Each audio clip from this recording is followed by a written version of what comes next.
This episode is brought to you by freedadcourse.com. You are always one conversation away from changing your life, and the power of hello is something that I subscribe to every single day, and I'm always saying hello to new people everywhere I go.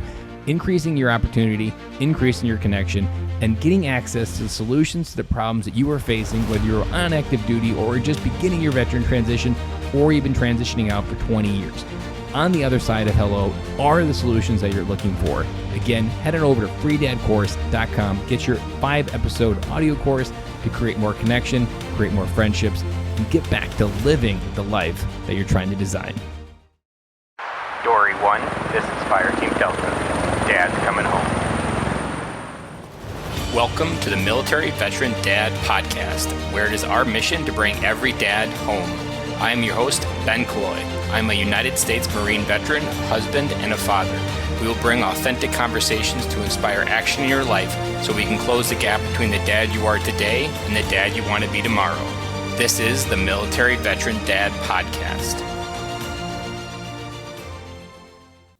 Hey guys, welcome back to this week's episode, number 144. We got 2 more episodes, including this one, for you before the year wraps up. We're going to go into a Christmas break, and we'll be back with you again on January 10th. But today's episode, let's get down to the brass tacks of this episode, because this episode is one that, man, does it just touch every area of our life. So if you've been listening to this podcast for a long time, I do open up about a lot of the things that I'm struggling in, or oftentimes what I feel like I do more often is share on the other side of what I've already figured out. Well, today I'm talking with Debbie Godfrey, who is the founder of Positive Parenting. And so today I open up my life and the things that I really was struggling with to ask her live on the podcast to get help and tips on some of the things that I'm holding back on and struggling with and figuring out the right solution for. So the real question I have for you today is, have you ever had those moments where your kids' emotions are at like a level 10? Let's face it, if you're a parent and that has not been your case, I would tell you to write a book, as you have the holy grail of parenting. Debbie started her blog, positiveparenting.com, in 1994, and 30 years later, she is the leading voice on positive parenting techniques. She went to a simple class on how to be a better parent, and it revolutionized her life forever. Her kids have grown up and have kids of their own, and watching the seasons of parenting change has been a real blessing for her, which is something that we talk about in this episode. If you have ever wondered what life is like in my house and what parenting challenges I face, like I said, wait no more, because I open up on all those different topics that I am facing and challenges that I'm learning to walk through on a daily basis. So if you've ever wanted me to open up my life and to get some of the what does life really look like and what things has Ben really suck at, this is your episode, if that is you that you've been waiting for. So without further ado, let's get started with Debbie Godfrey. And as always, hang on to the other side, because my big takeaway is pretty big on this one. Welcome to the podcast, Debbie. Thanks for having me. This episode is going to be a little close to home, because as we were before we hit record, I was talking about some parenting things that I was looking to get answers with, and you deal with positive parenting, and it was like, this is a perfect timing to like get into the incubator of real world parenting problems.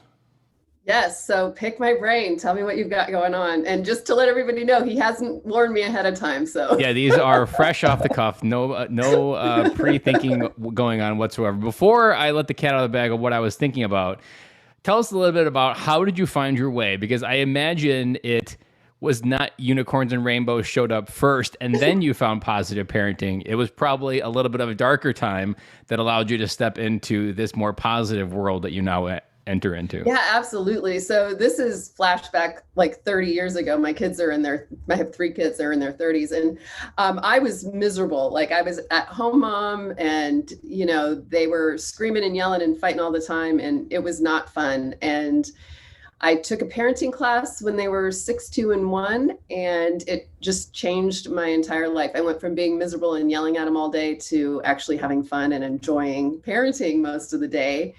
And after about a year of practicing the things that I had learned, I was like, oh, I'd like to teach this. This would be super fun. So I got trained and I started my business, Positive Parenting, in July of 1994. Wow. What did it look like back then to start a business in 1994? Because it's not like online. There's no Facebook pages. There's no websites. It's pretty much grassroots, local probably at the libraries where you held a master class of parents looking for help almost. Yeah, it's interesting you say that. I followed what's the guerrilla marketing books. I don't know if you ever heard of them. They were probably way before you were born, but there was a couple guys that wrote these guerrilla marketing for this, guerrilla marketing for that. And that was kind of my path. And I called it pounding the pavement. And you're right. I mean, I printed 3,000 newsletters and I would fold them and label them. And my kids helped too, and mail those every month. And I would make 10,000 flyers or 15,000 flyers, and I would get them all pinned together to take to schools, like by classroom. And I mean, I did a lot of labor back then. And, luckily, eventually word of mouth kind of kicked in and I was able to ease up on some of that. But yeah, it was a much different. And you were also in the early phases, like the idea of positive parenting, even positive like leadership hadn't even really stuck in. You were dealing with the bad parenting consequences of a bunch of hippies from the 60s and 70s trying to figure out why these kids aren't listening. The pain point is primed. The pain point is looking for someone to jump in and be a voice to it. So it's like the market was waiting for this spark to come, and then it just caught fire probably. Absolutely. Absolutely. So yeah, it's been it's my life's work at this point. I went through a phase of thinking, well, when my kids grow up, I'll probably quit and do something else. And when they grew up, I was even more determined and understood like how important this is. And I'm more confident because when I was raising my kids, it's like, well, I don't know, I think it works. I mean, it seems to be working for me, but it wasn't until I could see them as adults and as parents in our relationship, and that I'm like, oh, wow, this super, I'm so glad I had this, and this made a difference. And I'm much more confident in it now than. So in their 30s, they probably have kids as well? I have 5 grandchildren. Yeah. And they are. Yeah. So they have to be like, Mom, what do I do? I mean, that's what's given me so much of my confidence, with this stage, because all 3 of them call me for parenting help. And it's like, well, I must be doing something right if my own kids are calling me and getting, open. My oldest daughter has taken my class twice with her husband. And then my other daughter, the one who doesn't have kids yet, she's been a nanny and she's worked with kids forever. And she's always calling me up, and we're chit-chatting, and they've been my biggest supporters. So it's that helps a lot. What I like about that story is it highlights this seasonal change in parenting. That parenting, at least my early adoption of it, was this thing that happened between the ages of 0 and 18. But really, parenting is something that just changes in the seasons, like the weather. And someone told me a while back that there's 4 C's of parenting. There's the coaching phase in the 0 to 18, where they're looking for you to help lead through and train them to be proper adults. And then there's like I want to say it's the consultant stage, where they're like looking for you to actually like solve their problems from like 18 to 23. And then I think I'm missing a stage here, maybe like a counselor stage. Maybe it was counselor and then the consultant. But then the final stage, which you're in, which is the colleague stage, where you're realizing, comparing notes, and you're both at that level. And it's just a different level of parenting and maturity, because you both have the seasons of it is freaking on the front lines of war sometimes when you're trying to be a parent. Right. I love that. I don't know where you learned that, but I just sitting here, click, click, click in my little brain.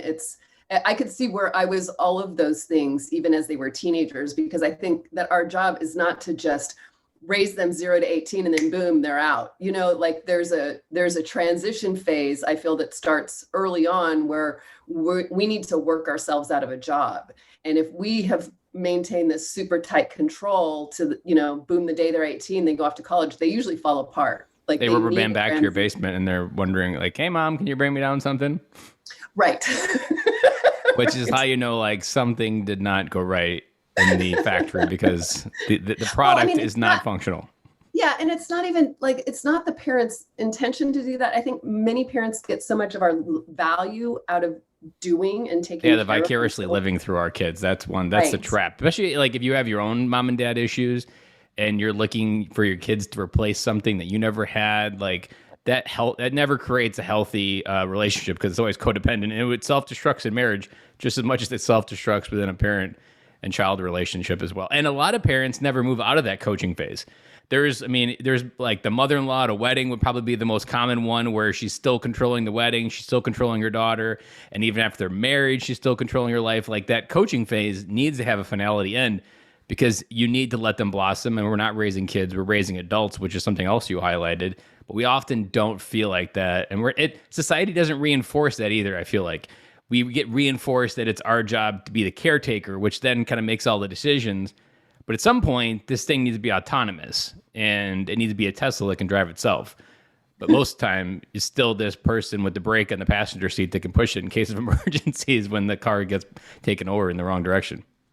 Yeah, and I think that's a good way. Like, I like to term it, instead of like that I own these kids or they're mine, I saw myself as a steward. Like, I'm the steward of these children that I'm raising. I don't own them. God and their path does. Like, they're, like this is something I'm ushering and I'm stewarding, and there's a beginning and a middle and an end to it. And like you said, the phases, it's not that I'm never going to end being their mother, but definitely I took it as a position that it was sacred for me, really. I mean, this is something like, I don't even, half the time I didn't feel like I deserved these kids. Like, they're awesome people, and it's like, who am I to get to have these amazing people that I'm ushering towards adulthood? And so, I really took it as an honor and wanted to do my best. And I think that's a lot of the reason that I taught parenting all those years, because I wasn't that good at it, initially, and getting the tools made me much better at it. But even when I was in between, say, teaching classes, like, I always taught from this idea of, we teach best that which we most need to learn. Yes. That's why my life is an example. This podcast exists because I needed to be able to teach the things that I really sucked at. Right. And I feel like that was why I was such a good teacher. I was so passionate all those years when my kids were younger, from that vein. And so teaching kept me on my toes, and it kept me doing the right things that I knew to do. And now with grandkids, I just get to hone my skills. Like, I don't have any of that. Like, it also comes with a light switch, which is really nice. Yeah.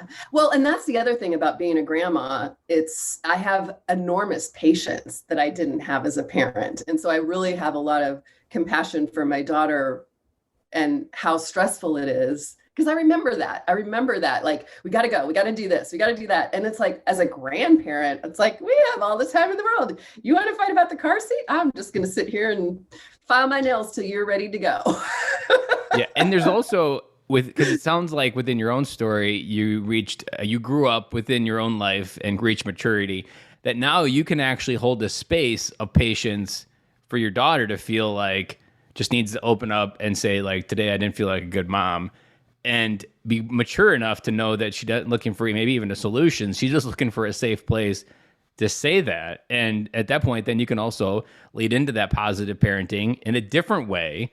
But even just being able to create the container for a stressful emotion, which is what you do with your kids. But as an adult, it's not something that comes natural. But I'm positive probably that's incorporated in your life. I can feel. Yeah, and I feel like I feel so grateful that I am the way I am. Like, I can see that the first 2 years of her having 2 kids, she didn't want anything to do with positive parenting. Like, she's so stressed, so underwater. And all I did there's was no way support. this can work in real life. Right. And, all I did was support by taking care of babies or caring or shopping or, like cleaning things, like whatever I could do to help her. And I knew better than to judge or intervene. And, and I see so many grandparents like, why don't you do this? Why don't you do that? Blah, blah, blah, blah. And it's so stressful for those poor people. They're just, they're children trying to raise their babies. And it's just, if only I would love to get my hands on grandparents actually these days and coach them how to be better support to their adult sons and daughters when they're parenting, because it's so stressful and you just don't have the bandwidth to learn something in the middle of chaos and stress. Sounds like you're going to buy positivegrandparenting.com after this right? interview is over. I should. I'm sure the market is primed, and honestly, I've never heard of anybody talking about like how to be proper grandparents. They might be too stubborn to fully hear it, like if they're stuck in their ways, but that doesn't mean that they're not out there and that there's someone just as stuck, especially now that I think about it. there's probably a grandma out there who's always struggled to have a relationship with their daughter or her son and is still looking for something, but hasn't been able to figure it out, but had that feeling just like a parent does.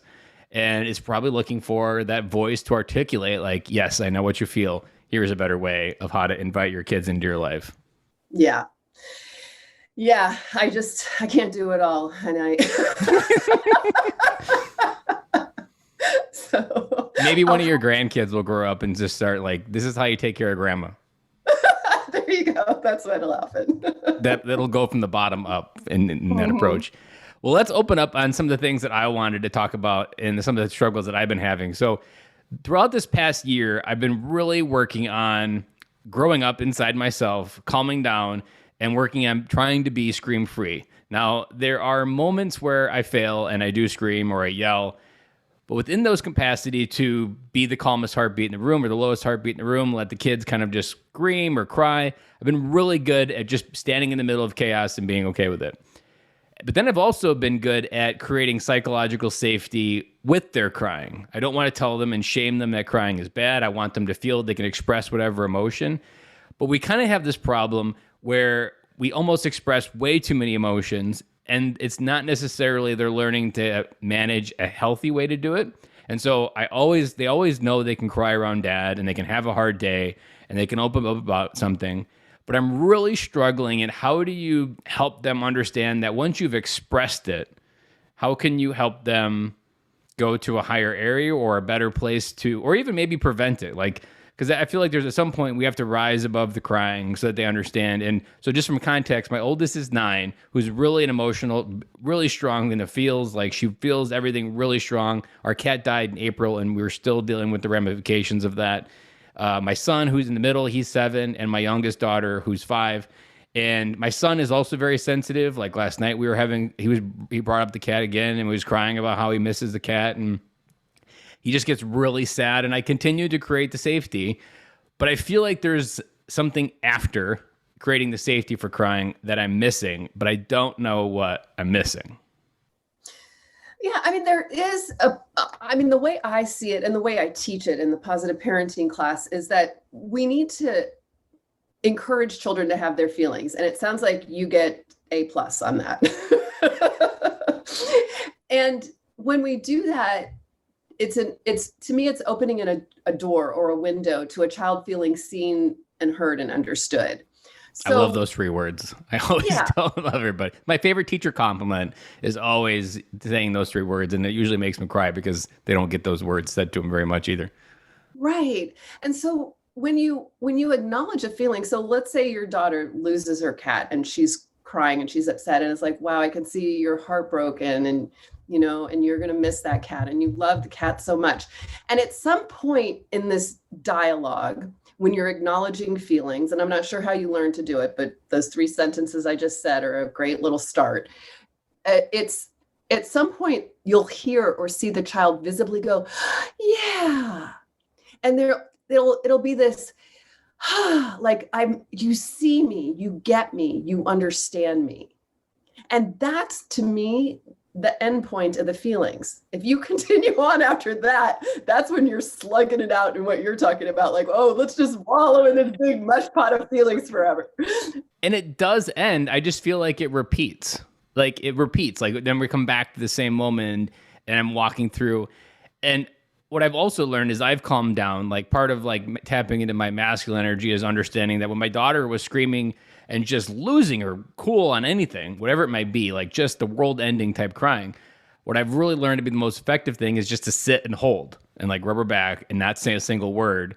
And you get that moment where it's kind of like, and same thing with my son and same thing with my daughter, where she's crying hysterically on her own. I go up, I sit with her, I just hold her. I don't say a single word. She gets to that point, she comes down, we can start talking about something or whatever.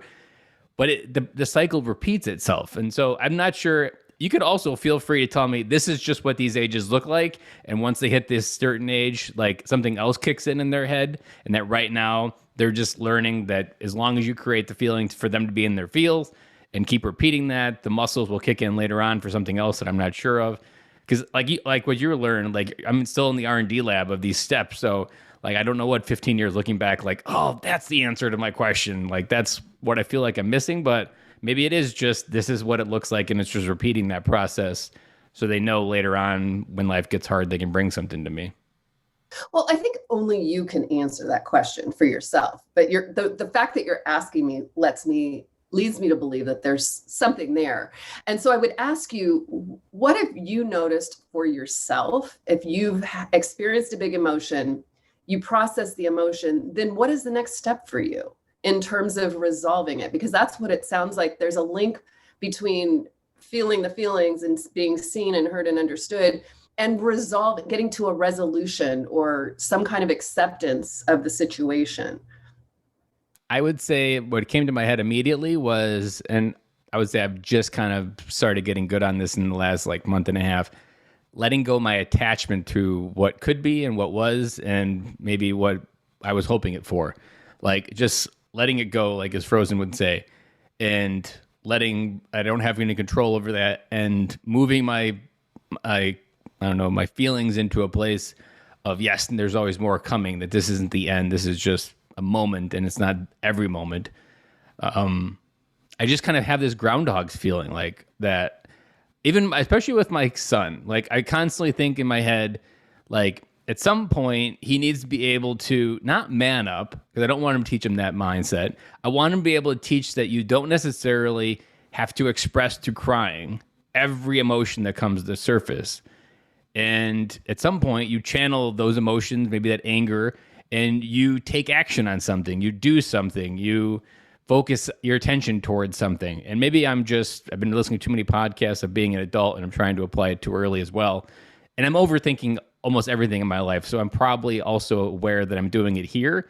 I just feel like I'm in this cycle that there's something that I should be missing, like with my son even, where he should be able to expand into a higher place of like growing through his feelings, where he's feeling them, but he's understanding that he's not defined by them. And maybe it's just how he's at 7, and maybe because I'm sensitive, he is sensitive, and this is just what I would have looked like if I was him growing up, because I didn't have that psychological safety. I didn't have a bad childhood. I just didn't have the place where I was seen, heard, and understood.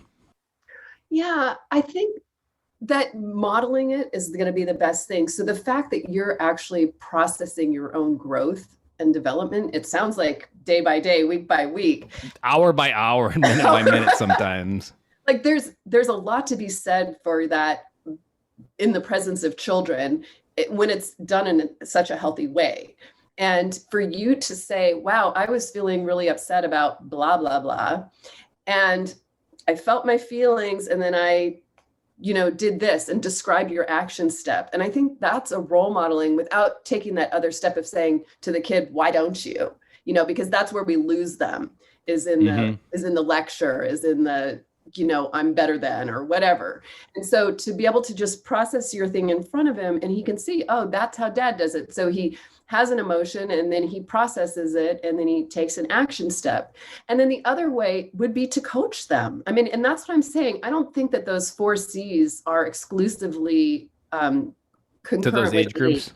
Yeah, I think those are something that you're going to be doing all 4 of those all along the way when each is appropriate. And so the appropriateness of coaching would be to get that emotion felt, and then be like, so what have you seen me do when and I'll just keep going back to this lost the cat, because it sounds like that's something that's still dragging around. It is still, and it's the first animal we've lost as well. So like and we got a dog to replace them. So we thought maybe that would kind of switch it, but there's a lot of missing there. And so it's like, is there a grave? Did you have a funeral? Like, do you have the books about loss and losing pets and that they're up in heaven? I mean, there's a lot of process. I don't have the books. We were all there we took it to the farm to bury it. Good. So, I mean, it wasn't like ceremonial or anything, but they were all around me as I put them in the ground and covered them up. And it was all very sudden, because they were at the farm when I brought the cat and saying that he passed away. So like it was very instant from the moment they found out to the moment that we put him in the ground. But yeah, like it was one of those that like my goal was just to be the calmest person in the room and let them be whatever they needed to be, and go in whatever direction they needed to be while I remained calm, and just kind of create that safe place where I understand you're feeling something, but I'm not going to lose my control, because I'm going to let you go into a direction you need to go in, whatever that may be, whether it be anger or sadness or anything in between. Yeah. So, I mean, I would even have a chat with them. Like, it looks like you guys are still feeling so sad about the cat. And, what would help you feel more complete? That, that revisiting this isn't breaking your heart. Like, what if we make a little honorary thing for the cat outside? Maybe you make a pretend grave where you live so that they can go say hey to the, I don't know, get ideas from them. I love your question of what would help you make you feel complete on this. Like, that has not been a thought or a question. And what I realized in the question of how I presented it, I literally go to where they are at the moment of stop crying. But that question helps me take 2 more steps. Because we get to the point where we're calm again, and then usually it's at bedtime, so then they just go to bed. But this question helps them go 2 more steps, and then 2 more steps again, and 2 more steps, and that thought, like, you just gave me a whole big string that I'm going to start pulling to see where it goes. And I'll give you another example that just happened last night. Well, we're gonna lose a lot of pets over our children's lifetime. Yeah, exactly. Like, it's not going to be. So you got to get a better routine than this. Yes, 4 months is definitely far beyond what I would want to repeat with. So find out what the kids, like with my kids, we lost a lot of pets, and we always had my dad come over. My dad was very religious, and he would bring the Bible over and he would read about God loves all the little creatures. And they always had, as soon as a pet died, call grandpa, get grandpa over here. Like, that was their process. And that's what made it okay. And that's what we did. And so your children will show you the way to their completion. I love that. And there was a fresh example last night when we went to the grocery store. We needed toilet paper. That was the only thing we needed, but we were out. So it had to happen. So I had 3 kids. My wife was out with her friends. And we went to the grocery store. It was a fine night. Before, we had just gotten ice cream. So, kids didn't really have any reason to be upset. But then they started fighting over who was going to carry the toilet paper. And my oldest daughter ended up carrying it. And my son just lost it. Like, started yelling in the store, just going off and crying and screaming. You never let me do anything. And then as we were checking out, he was going in like, you're the worst dad ever. And so then we kept going, and I didn't yell. I just kept my calm. And when we came home, I put him into his room and I said, you're going to bed early tonight. And when I sat down with him right at the end of the night, we were talking about it. He was crying a little bit, but then it ended with the cat again. And it was almost like, I miss Oliver. And I was just like, how did we get here from toilet paper? And it was just this, I'm like, was this the feeling that you were really suppressing in the toilet paper incident? That's why I get so lost in these emotions with them, because sometimes we end up with the cat and sometimes we don't, but we start in different places, but we end up with the cat. And so am I not and maybe it's all because we haven't finished this cat and all these other things are the surface emotions. But showing up positively in this moment, that seems where it's the front lines, because it doesn't seem possible to try to figure out a way. But with your simple question, I can already see what's a positive way we can take 2 more steps after we've gotten to where we are calmly and succinctly, that we're all right where we need to be now.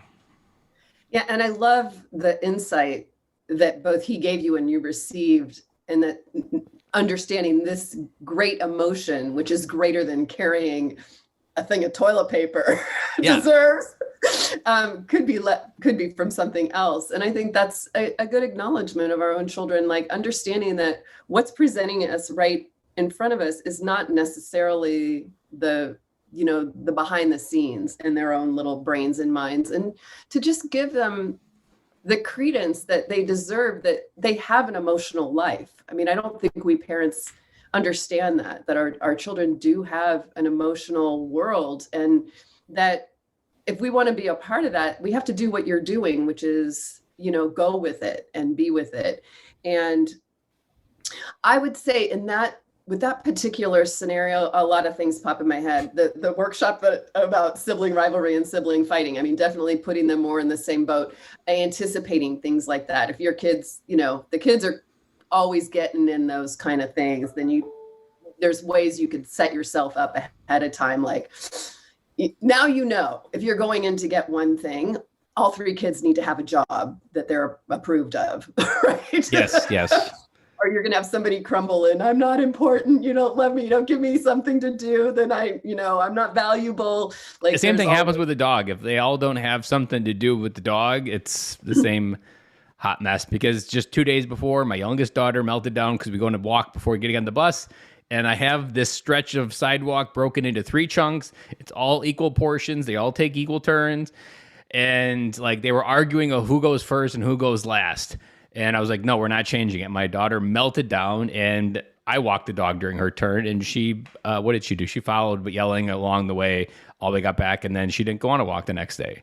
But like, it happens. Those moments are real life, like parenting happening. Yeah. And sibling rivalry and sibling fighting is part of one of 2 scenarios that I think compromises the majority of our time as parents. Power struggles are the other one. So just power struggles with the kids, and then the kids fighting are, I think, the top 2 complaints that parents come to me with.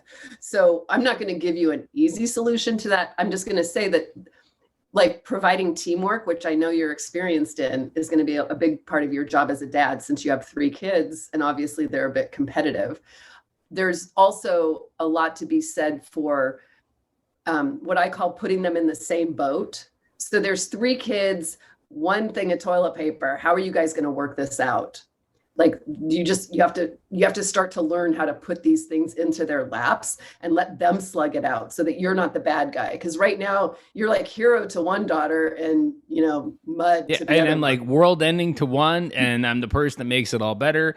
And in 1 minute, I can be the worst person ever. And the next minute, Daddy, can we go do something? Or Dad, can we play whatever? Which yes. I realize is part of it, because what I used to do is I would accept permanence to what they said. But like, no, these emotions are rising as fall as fast as keys on a piano and a note. Like it's up and it's down and it's gone. So like you attaching, or even sometimes I often call this like parenting to the curve. Like being absolute isn't really a good methodology, because nothing about their emotions are absolute.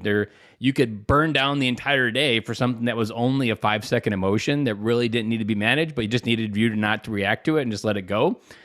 Or I don't often catch every bad emotion or bad behavior because I can't catch them all, and there's too many of them. So I focus on the ones. I pick the ones that I feel like are going to be the ones to pick your battles. And it's those little micro moments where I try to teach them that you can't do that. That behavior is not acceptable. Yeah.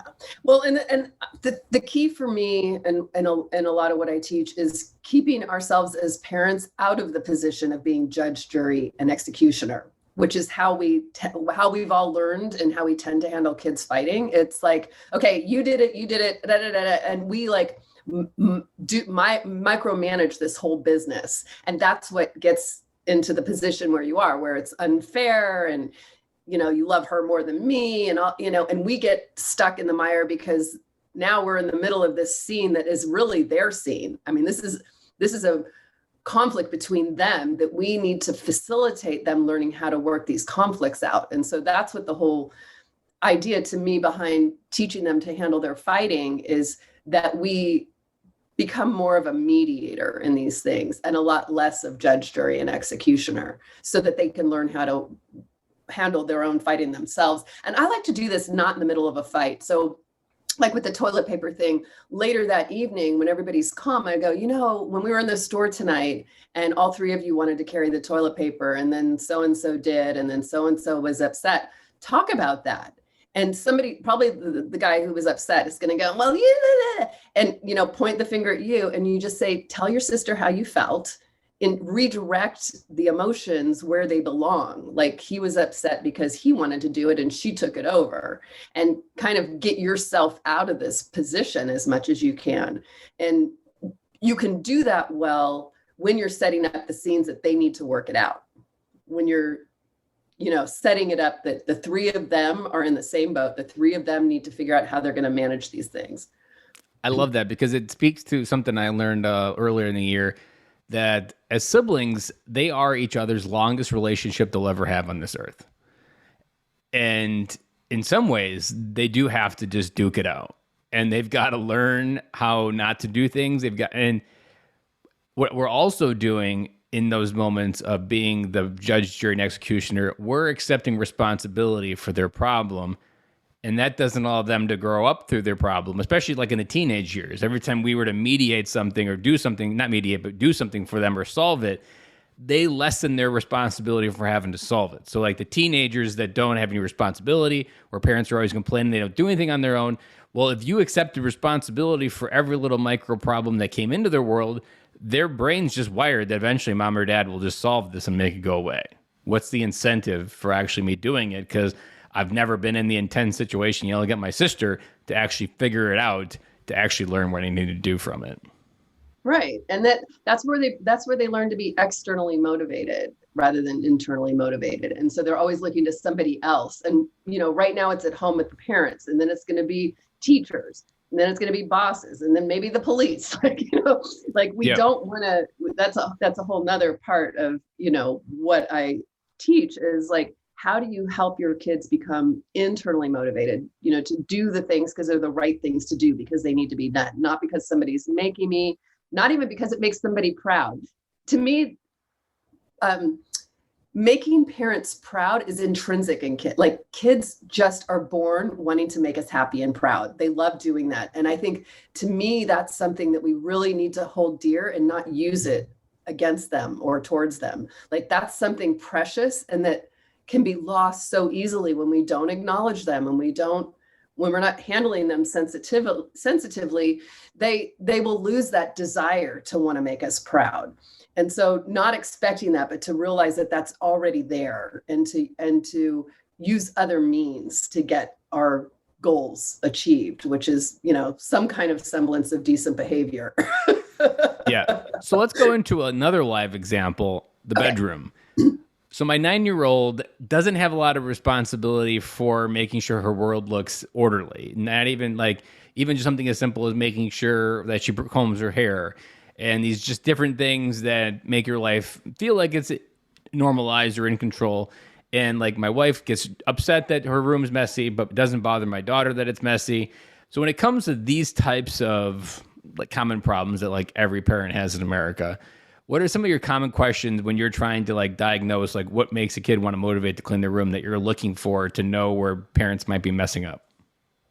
Well, in that case, that's not a very good example because but it's the real example. Don't tell me it's not a good example. But it's not a good example of motivation that will lead to positive behavior, because I would say 80% of kids don't care if their room is messy.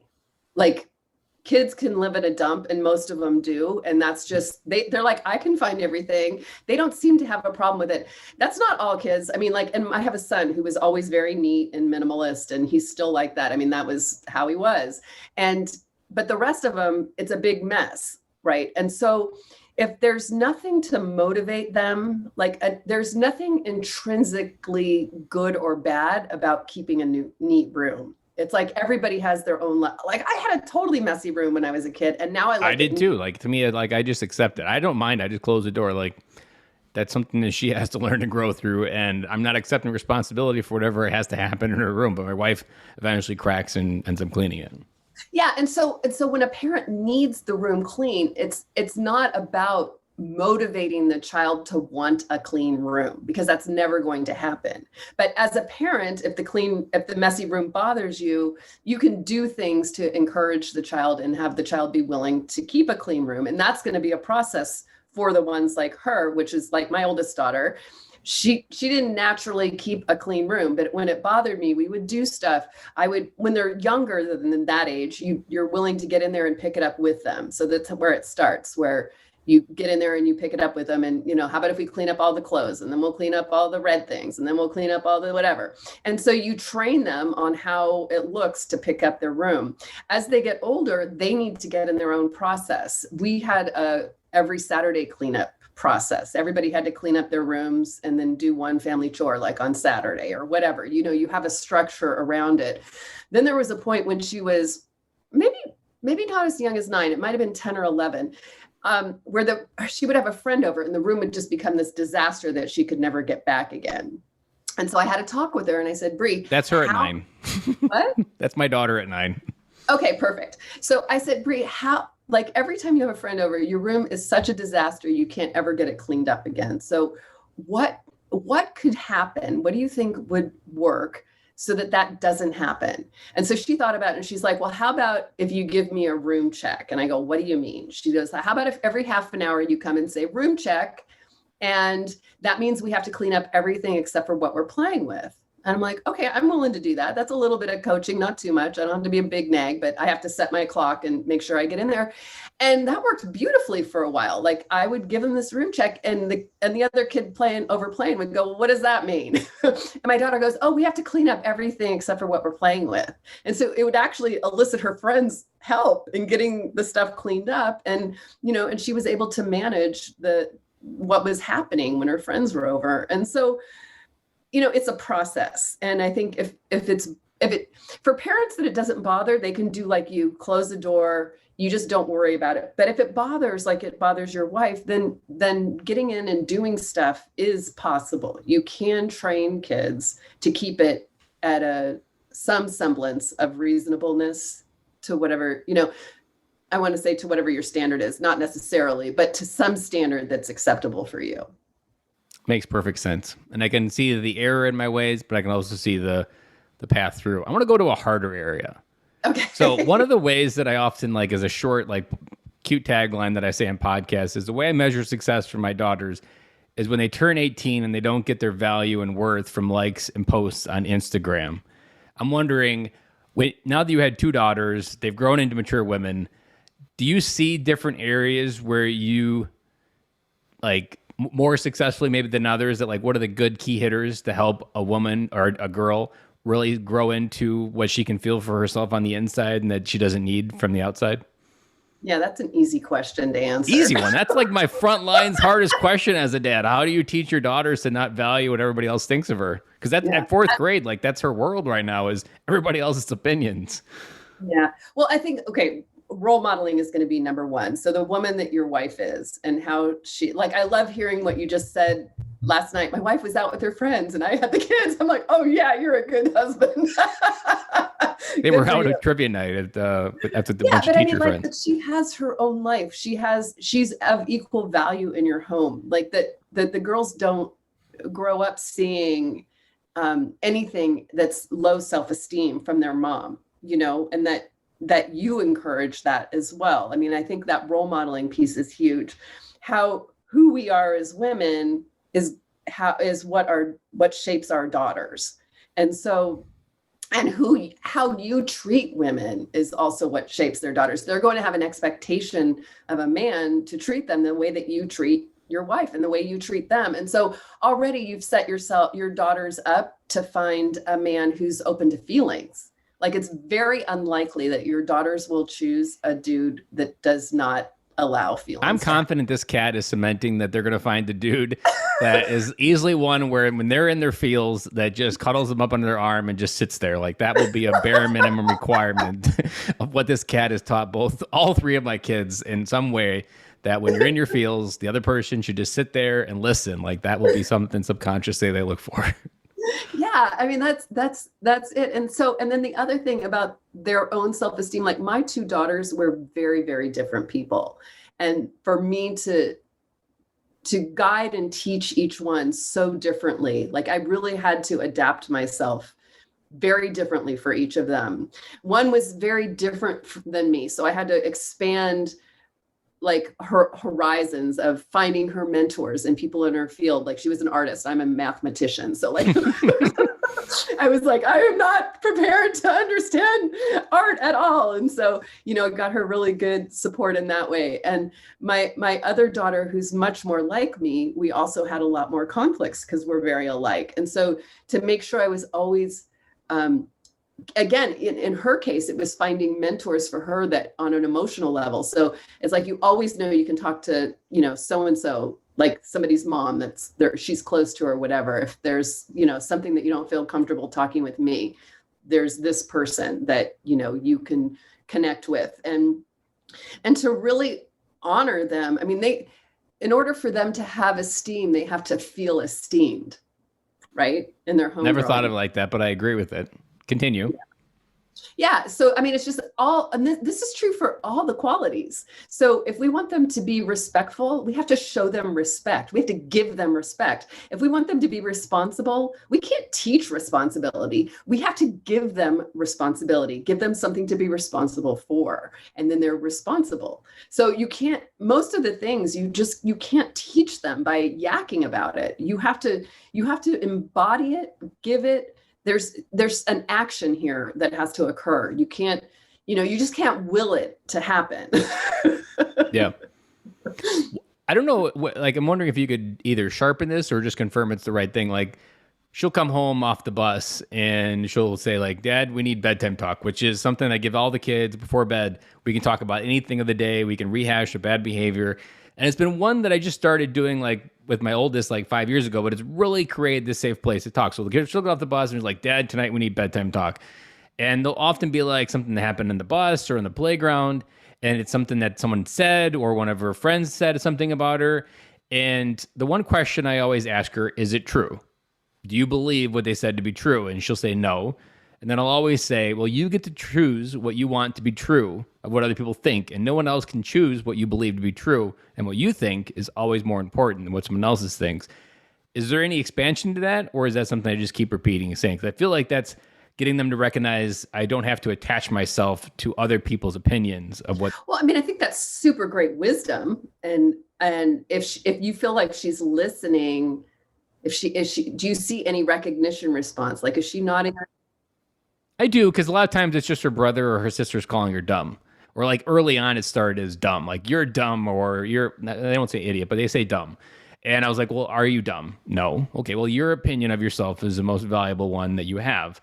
What other people say doesn't have to impact what you say. So I would say I haven't necessarily saw it sink in, but it feels right for her to separate herself from what, because she'll get really caught up in whatever, trying to overthink what someone else has said, kind of like a coworker at work, or you're worried about some gossip going around, what other people are thinking about you, like how much brain power you can focus on that. And like, I mean, in fourth grade, none of the problems are real world, but to her, this is just as real as me losing a job. Like, so I've always tried to make sure I slow down and make it real, which is why I have the bedtime talk, so that we can talk about whatever seems really real. But at the same time, I often don't know that, like I said, the right words to help understand, like, your value comes from the inside, not from what other people say about you around you. Yeah. So one thing kids do is they take on all of our values when they're young, this age. And then when they're teenagers, they're going to test all of that. And what you have to do is you have to really trust the values that you instilled in your children, especially from age 0 to 7, which is the most important years, that those values live in them in a way that they'll never be able to get away from. They will test them during the teenage years. And if you trust that and you can allow them their testing in safe ways, they'll come back much quicker than if you fight them on it. That to say that you said you've been doing these for 5 years, I would say there's the next level of, now you know that these have a theme and there's some kind of an emotional hurt. She's coming to you because she knows you're going to soothe that. She knows that you're going to help her. Another thing she's going to hopefully look for in a dude. What? Another thing that she'll hopefully look for in a dude. Right. But she's going to process it. So the next level of this is she already knows probably what you're going to say, and you already know what you're going to say about it. And so the next step is when she comes to you with these things, number one, I would also make sure you're doing the honoring the feeling thing first. Like, oh, that must have been very upsetting, or that really hurt your feelings. And just like, remember, just do one of those until she goes, yeah. And to make sure you have that seen, heard, and understood thing. And then instead of jumping into the usual, which is what's given her comfort and instruction for these past 5 years, start asking leading questions. So what do you think I would say if I was going to tell you about this? What would I coach you to do? What do you think is the right thing to say to yourself? And what you want to do is start transitioning from you imparting the wisdom to her, which you've done. And I would say it probably is already living in her, to her processing it on her own. So then it becomes her own self-talk. And that way, when these things happen at school, if you start processing this in a way that she processes it herself, she'll process it herself. rather than always waiting to have to come to you to get that external information. So it's asking leading questions is your job. Your job every time you're about to say something of a, here's what you do, or why don't you? It's like, how can I ask her this in a question form? So what have you seen me do when somebody hurts my feelings? I am definitely picking up what you're putting down, and I'm liking the frequency that you're broadcasting it, because I'm hearing it and I can see it, and it confirms a lot of what I've already created. Because one of the reasons I like a bedtime talk is because I don't remember how I put it together, but I realized early on that I needed to be there for the little things, because later in life there was going to be, Dad, I'm at a bad party, I need you to come pick me up. And if I didn't create psychological safety early on, she was already going to use the same earlier response that I did when she was 8 for something when she's 16 and not call me or something. And so, but this is almost where I've also recognized, like, how do you leave behind, like, well past my years on this earth, how do you leave behind the voice of what would Dad do type moments? And with being a military dad as well, and having other military dads on the podcast, that's a real question. When we're gone for 8 months, how do you teach your kids to think like Dad when he's not there to help you through it? And so I've also just connected it to that component of leaving your voice within inside your head, their head, to help be that self-coach, because you're not going to be here forever, but you want them to be able to access that wisdom. Or if it's like fishing, going fishing and thinking like, what would Dad do in that moment? Because that's like what I call like an anchor memory, places that they feel really connected to who you were if you are no longer here, and that they can always go visit and think like, what would Dad do? I absolutely love. I'm easily learning we could go on forever. And I was just looking at the clock and I was like, no way, it's already been this much time has gone by. But I've absolutely loved this, and now I got to go out and apply it. So I'm interested that there's actually going to be a benefit here, because there'll be time between when we recorded this and when it launches, and I'll be able to provide an update on the episode before I launch it of how well did it work, and I'll even be able to provide some result, hopefully, of how I applied it as well. So Debbie, I really appreciate you coming on the podcast. I have one question that I always ask every guest. What is a parting piece of advice that you want to make sure every dad hears from either your example, you're watching your husband grow up with your kids, and or something you've learned in your life, but what is that one thing that like you want to make sure every dad picks up on? Well, I mean, I think you've embodied it, this whole conversation, because it's very few men actually stop and listen to feelings and have I wouldn't say they all need the patience that you have for it, but just realizing your children are these little beings that have a whole world. They're not somehow less than adults. They're whole human beings, and they deserve our full attention when necessary. And that, to make that connection at least once a day, to stop and see the world 100% through your child's eyes, and just stop and breathe with your child, like that you're actually focused and in the moment. I think we're all way too busy in this world. We run around way too much, doing way too many things, and there's very few moments of just stopping and being. And that's what I would say for all of the military dads listening to this is be that dad who stops and just does nothing with your children. I absolutely love that advice. And I often joke that like Corona, when it hit, it was kind of like slapping all the parents in the face, and they all woke up to the slowness that life slowed down to. And it was like waking up to the day after a frat party. And you're like, where did all these beer cans come from? Like, what kind of party has been going on in here? And it was just like that hot mess feeling of like, whoa, it's messy in here. But you don't think that when the party's going on. You're having the time of your life. But when you slow down, you're like, man, we got to clean this place up. It looks like a hot mess. And like, that's what I feel like we often opened up in this episode today of how do we get the trash bag out and start picking up and learning positive partying behavior, and how do we enjoy life at the right speed and the right moments to not have to wake up to that big giant cleanup mess the next day. Yes, very well put. Debbie, if people want to get in touch with you and know more about you, where can we go to find you? Positiveparenting.com. Very easy. That's my website. Is there any socials that you prefer to be on more than any other? I'm on Instagram a little, trying to do more. And I have a Facebook Positive Parenting page as well.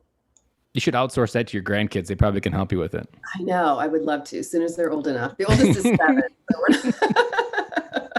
So Let's help manage grandma's Instagram and post a bunch of interesting Actually, my pictures middle too. daughter did set up my Instagram for me.